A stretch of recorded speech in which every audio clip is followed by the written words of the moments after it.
Welcome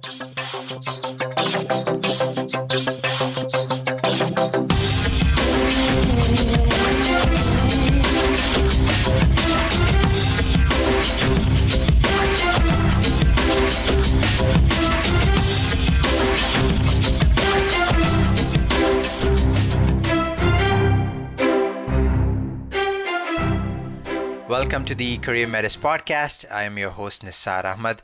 I am the founder and editor of the blog careermetis.com, and this is actually episode 41 of the Career Metis podcast. Today's episode is part of the personal branding series where I have been interviewing individuals who have really taken their individual personal brands to new heights. These are individuals from different walks of life from whom we can all learn from and how to improve your unique brand to help take your career or business to the next level. And for today's expert series episode, I'm interviewing Christine McAlister from Life with Passion. Christine McAlister is a freedom strategist and expert on turning tragedy into triumph. Her company Life with Passion helps high-achieving, motivated women use their unique gifts and challenges to create and lead passionate lives doing work they love. Christine, welcome to the podcast. Thank you so much for having me. It's a pleasure. One of the reasons I wanted to bring you on board, you have built you have a very extensive bio, and what I just read doesn't cover a lot. In a moment, I'd like you to expand on that. But a question I always ask my guests, because this is fun, is where are you calling from? I am calling you from Louisville, Kentucky. I personally have heard of Louisville, have not been there. In case people haven't heard about Louisville or never been there, what is something that most people do not know about Louisville unless they have lived there or they have been there? Ooh, that's a great question. It's the home of the Louisville Slugger Museum. So if you're into baseball, this is a mecca for you. Kentucky's really known in positive terms for two things, and those are horses and bourbon. So you can come here and it's the home of bourbon, and it's the thoroughbred horse capital of the world. So it's where the Kentucky Derby is held every year. Yes, and I was going to ask that. So it's a very famous horse racing event. I don't believe it's only in North America. I think it's global. It's well known. So that's interesting. So I like to ask that question because you always learn something new about the places where people live. So that's interesting. Thanks for sharing that. So I wanted to go back to your bio. I think I've read something very simple. I know I don't want to steal your thunder by telling the audience about your impressive experience. So you could maybe help us out. Tell us a little bit about yourself, your story. Sure. Like you said, I've done a lot of different things in my career. I studied communication, so I studied media communication, and I actually planned to go into film or music video production. So I was a producer and have produced a documentary that aired nationally here in the US on PBS, and have also been a professor, an undergraduate and graduate professor teaching communications. I also spent several years as a full-time career counselor, so helping people get into their dream jobs. And I built a business on the side while I was doing those things. And so that business was and is in online marketing. So promoting small businesses and connecting them with leads for their products and services around the world. And along the way, I have worked at the Olympics 3 times. So because I studied media communications, I had that background in television production and had the opportunity to work at 3 different Olympics across the globe. I am a big animal lover, and so I got my first horse when I was 23 and have grown that into a horse breeding business. I breed Arabian horses and have started 4 different businesses along the way. The 4th is Life with Passion. That's what I do nearly full time now, continuing to work with a couple of marketing clients. But Life with Passion is sort of the culmination of my experiences. And I, like you said, I help people around the world to live their life with more passion, right? Like doing work that they love and stop holding themselves back, like figure out why they're not there yet and help them get where they want to be. Well, that is an impressive bio because very rarely I get to speak to someone who has been a documentarian, someone who's been in media, a professor, all in one time. So you have had an extensive career. Very impressive, very impressive. It's like three people's careers in one. Um, I'm I'm curious, what was the culmination? Like you have done all this career, and then you have now become a full-time entrepreneur, a career, you coach people. So what was the culmination? What was the journey like? I mean, what made you move into what you're doing today? I love that question. Well, I took I started with what I knew, right? Like I became a professor not because that was my career path at all, but because it was an opportunity that was presented to me. I never planned to teach. I had planned to, like I said, go into film.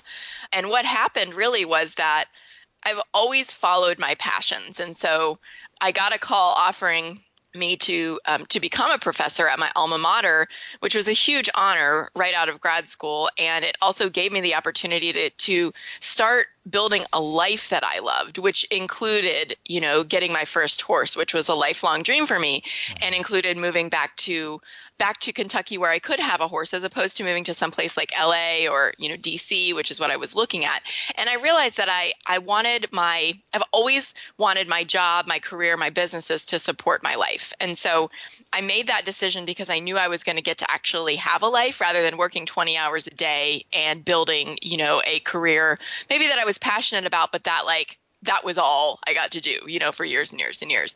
And so that's why I made that decision. And really, I started the online marketing business, the first business, because I desired more freedom. And I really wanted to be able to help people using my gifts and also on my terms, because I love to travel and I love to work, but I wanted to work when I wanted and that sort of thing. And so along the way, I built up that business. And the big turning point for me happened in early 2015 when I was enjoying the business. I was enjoying my clients a lot, but I knew that there was more that I could do. Probably like a lot of you listening, well, I'm in this job, or I have this business and it pays me well or whatever, but I want to do more. I want to know that I'm making a big difference in the world. I want to know that I'm really using the things that I was made to do. And so there was a missing piece, but I was kind of well, this is okay. I don't know what else I'm going to do, so I'm going to stay with this, right? And in early 2015, I was expecting my first baby, and everything had been perfect with the pregnancy. And at the end of the pregnancy, I went to a routine doctor appointment and found out that the baby's heart had stopped. And Oh, wow. there was no explanation, so I had just finished my last baby shower. We'd put the car seat in the car, getting ready to pack a hospital bag, just wait for me to go into labor.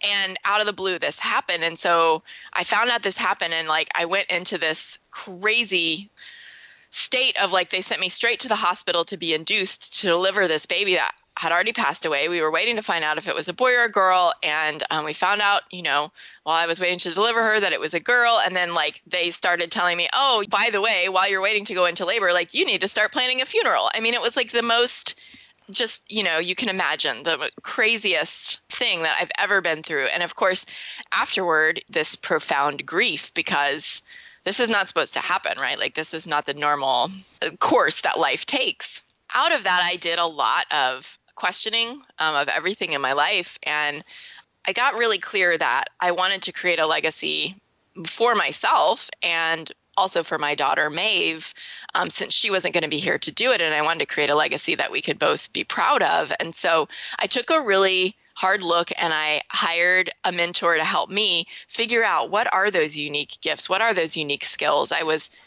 working out of what Gay Hendricks in the great book, The Big Leap, what he calls your zone of excellence. So I was really good at what I did, but I wasn't working out of my zone of genius, my unique gifts. And so I went through a process to figure that out. And that was the reason that I started Life with Passion, because I realized that if you looked at all the things I'd done, the common thread through every single one of them, whether it was a job or a business, was that I was really, really good at honing in on strategy and also empowering other people, helping them figure out what was unique about their business or themselves, and building a strategy to help them succeed at that.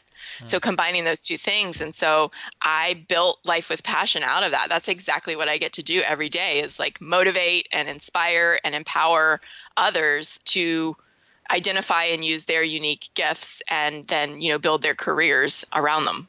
Wow. As I was listening to what you just shared, on one hand, it is extremely. I don't think I've met or spoken to someone who's had that experience. So it is sad, and I'm sorry for your loss. On the other hand, you have taken something that is extremely personal, a personal tragedy, and you have managed to turn it around. And now you're inspiring and helping others. So I think that's a great lesson there. And I think that's the cornerstone of your business, if I understand, because that's what you do with Life with Passion. You have used yourself as an inspiration to inspire others. Yes, exactly. Thank you. In the beginning of my business, I had some questions around if people would like judge me and think that, I was exploiting Maeve's loss. But I realized that in this conversation that we're having about personal branding, like I realized that that was the thing that inspired me to do this, right? And so if I wasn't talking about it, then it was inauthentic. And I'm a very genuine person. What you see is what you get. And so I realized that like I was hiding out for fear of judgment or of criticism, like I think a lot of us do, but that it actually was like honoring her. And, when someone loses a child, like you want everybody to remember that child. You don't want them to be forgotten. And so that gave me the opportunity to talk about her. And like you said, inspire other people and kind of make myself the example. You hit on a very important word here. The word is authentic and genuine, and this is me when I was getting into learning about personal branding. Most of the advice out there is about it's your personal branding should be about building it in such a way that people come to you for job opportunities, for businesses, and etc. In the recent times, I've seen a shift where it is moving away from the business personal side, but more of a personal side where authenticity. I know you touched on that, but I'd like you to expand on the importance of being authentic when you're building your brand or making yourself known.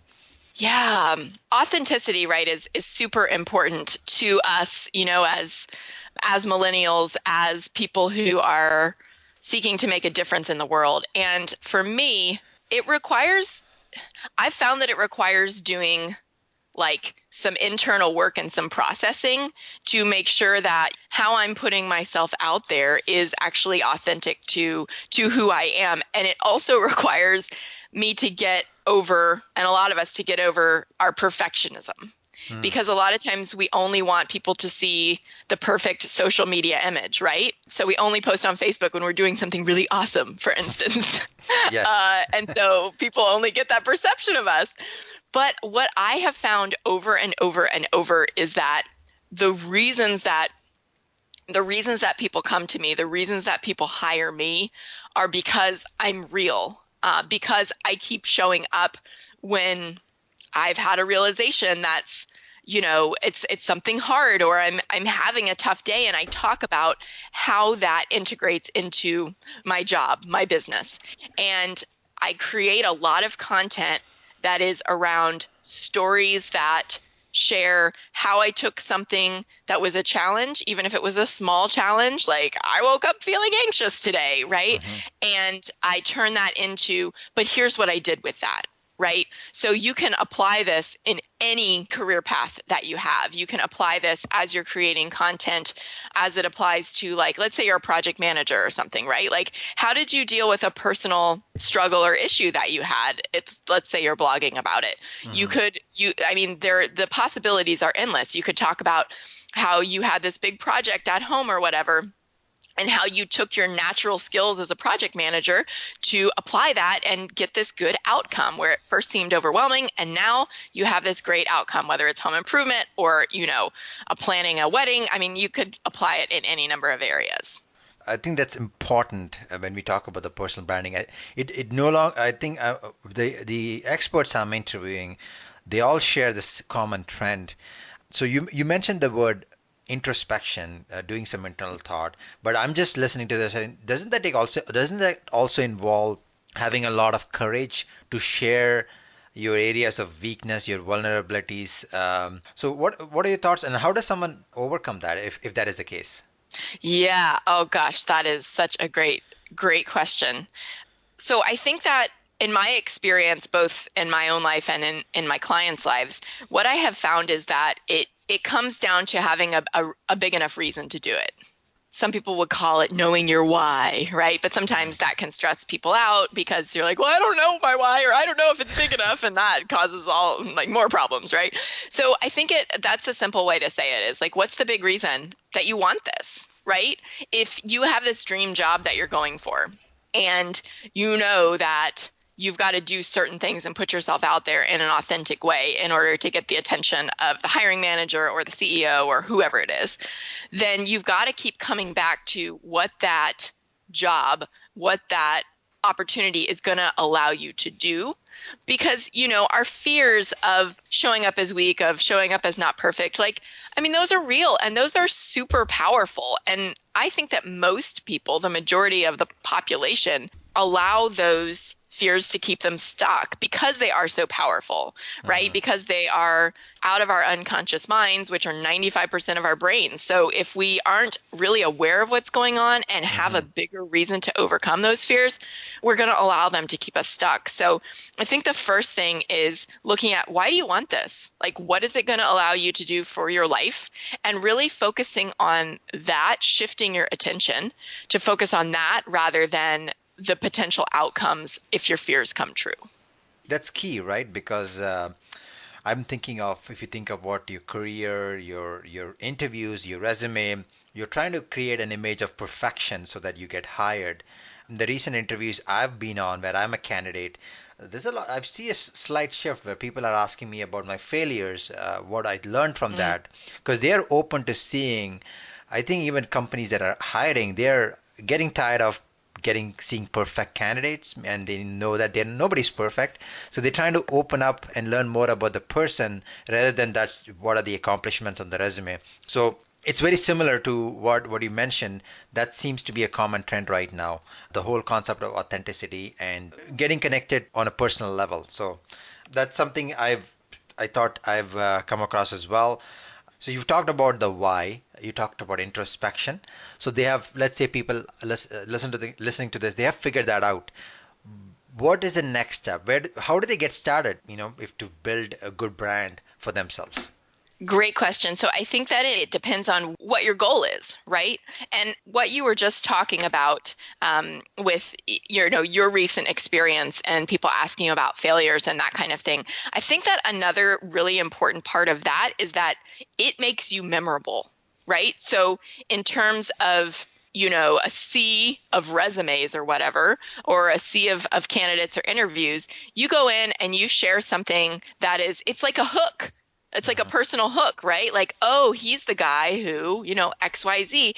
And it's also a much better indicator of your potential future performance than anything on your resume, right? Like if they ask you the question, how did you handle a failure? Or, what's a weakness? Like that's an opportunity for you to show that you're self-aware, to show that you're working continually on yourself. And I know that a lot of the hiring managers I've worked with have shared that they would much rather have somebody who is trainable and who has those quote unquote like softer skills in terms of being in touch with themselves and being a likable person than somebody who's perfect on paper and is a jerk. Right. That's true.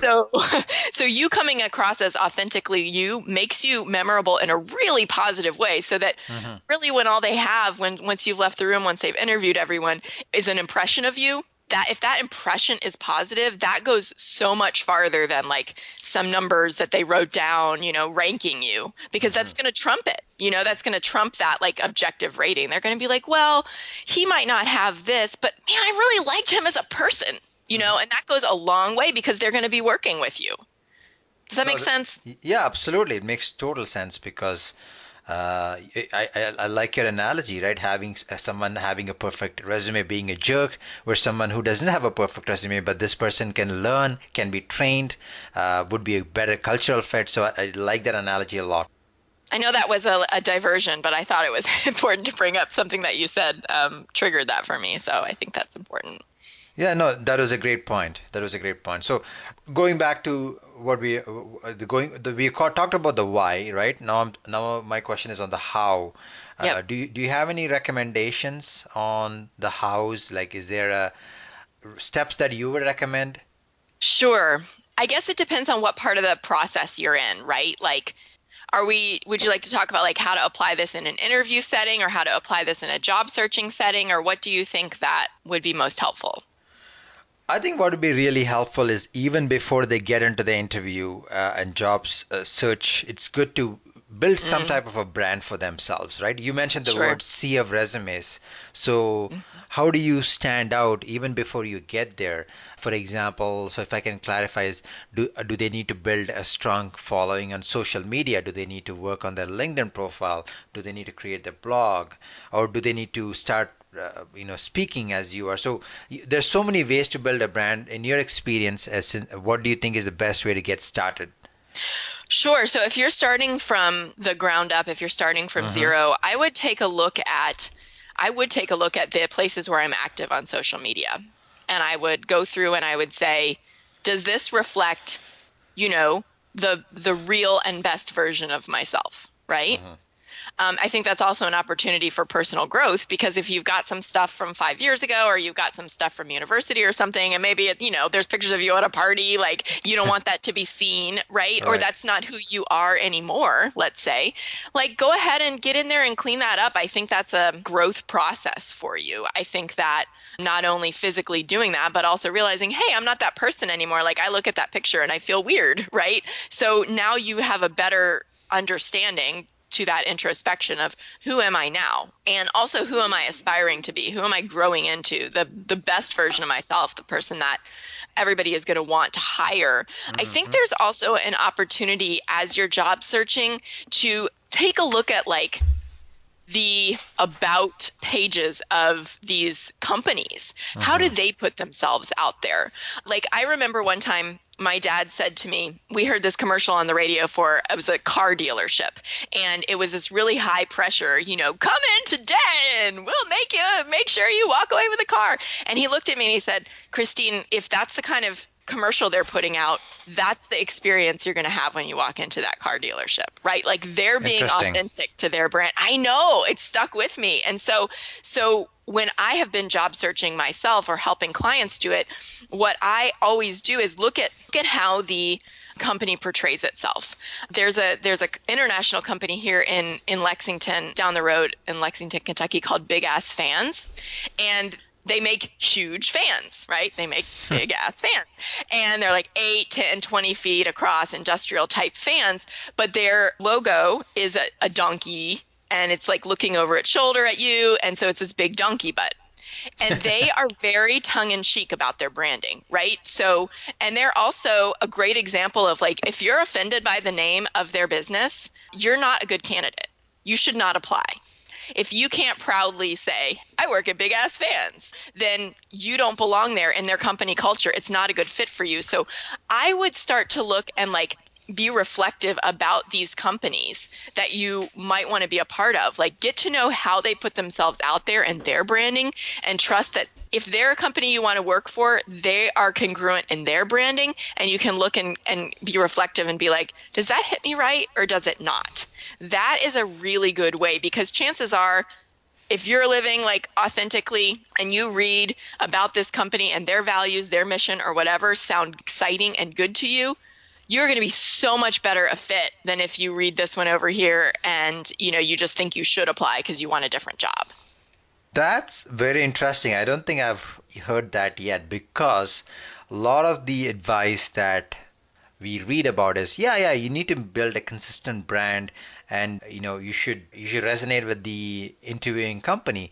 But in your case, what you're saying is learn about the company of, or like the prospective company up front, and see if your brand, your authentic brand, builds jives with their brand. So instead of you trying to fit in, see if there is a connection.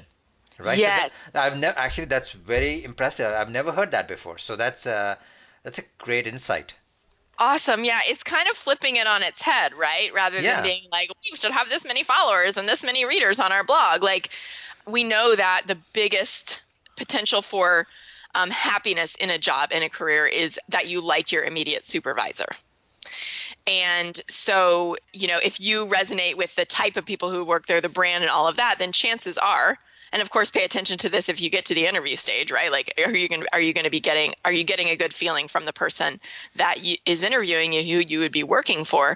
But, it's all about setting you up for success, right? Because it can be so overwhelming and frustrating, especially when you're looking online for these postings, and there's a lot of them. And we know that if we're just searching online, we might be one of 100 or 200 candidates. But if we find a brand that we like, then that can give you an opportunity to get in touch, maybe even build a relationship with a company that you'd be really excited to work for.